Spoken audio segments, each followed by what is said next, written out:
প্রকৌশল বিশ্ববিদ্যালয়ের ছাত্ররা কি এতটাই মূল্যহীন হয়ে গেছে যে যে ছাত্র উপদেষ্টা যারা রয়েছে তারা আমাদের সাথে দেখা করার কোনো সময় পাচ্ছেন না। তারা পেশির বল দেখিয়ে আমাদের উপর এমনভাবে হামলা করে যেন তাদের সাথে আমাদের অনেক দিনের শত্রুতামি। তো ওই যে পুলিশ বাহিনী, তারা জুলাইয়ের যে পুলিশ বাহিনী রয়েছিল তারা এদের উপর প্রতিশোধ নেওয়ার জন্য এই ধরনের হামলা করেছে।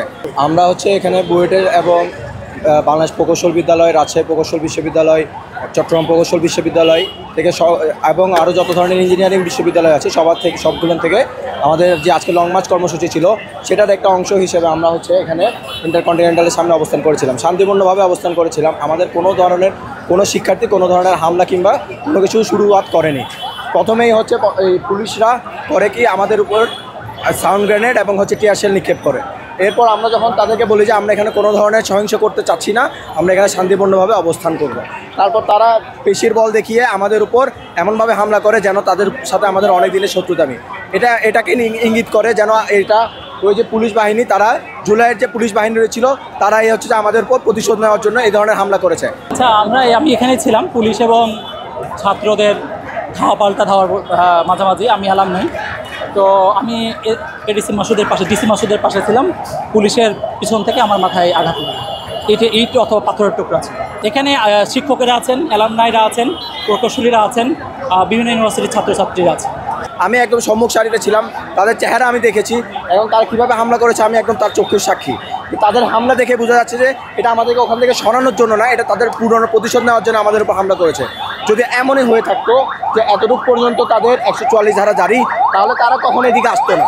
আপনারা যখন এসেছেন আপনারা দেখেছেন পুলিশ এখানে অবস্থান করছে। পুলিশ এখান থেকে আপনাদের যে শাহবাগের যে মেট্রো স্টেশন ওইখানেও আমাদেরকে টিয়ার শেল এবং সাউন্ড গ্রেনেড নিক্ষেপ করেছে। তাহলে যদি অতটুকু পর্যন্ত যদি 144 ধারা জারি হতো তাহলে পুলিশ কেন এখান পর্যন্ত আসবে? আমাদের তো এখানে অবস্থান করার অধিকারটা ছিল, আমরা শান্তিপূর্ণভাবে অবস্থান করতেছিলাম। আমরা তো এখানে কোনো ধরনের সহিংসতা যাই নাই, আমরা কোনো ধরনের হামলা করি নাই, আমাদের হাতে কোনো অস্ত্রও নাই, আমরা সম্পূর্ণ সবাই নিরস্ত্র হিসেবে এসেছি। তাদের সবার হাতে আগ্নেয়াস্ত্র রয়েছে, তারা রাবার বুলেট থেকে শুরু করে সব ধরনের অস্ত্র ব্যবহার করেছে। আমি এটা অ্যাকুরেট বলার টাফ, তবে আনুমানিক 50 জন। আমি যখন পিজিতে ছিলাম আমি 20-25 জনকে দেখেছি। আমার মনে হয় পিজি এবং ঢাকা মেডিকেলে আপনারা যোগাযোগ করলে সঠিক সংখ্যাটা পেবেন। হ্যাঁ, আলটিমেটাম গত 3 দিন ধরে আমরা দিচ্ছি, উপদেষ্টাদেরকে জানাচ্ছি। তো ওনাদেরকে এখানে আসতে হবে, কথা বলতে হবে এবং ক্ষমা চাইতে হবে, এবং যে প্রপার তারা ভুল করেছেন সেই ভুলের ক্ষমা চেয়ে ব্যবস্থা নেবে। রাষ্ট্রের ভবিষ্যৎ নিয়ে একটা প্রশ্ন, অনেক বড় প্রশ্ন রেখে যায় যে যারা জাতির ভবিষ্যৎ তাদেরকে যদি এরকম পুলিশের হানাদার বাহিনী কিংবা যদি সন্ত্রাসী যদি এভাবে হামলা করে, তাহলে দেশের সরকার, ইন্টারিম গভর্নমেন্ট থেকে শুরু করে যারা সামনে সরকার স্থাপন করবে সবার জন্য একটা প্রশ্ন থেকে যায় যে এই দেশ আসলে কোন দিকে যাচ্ছে।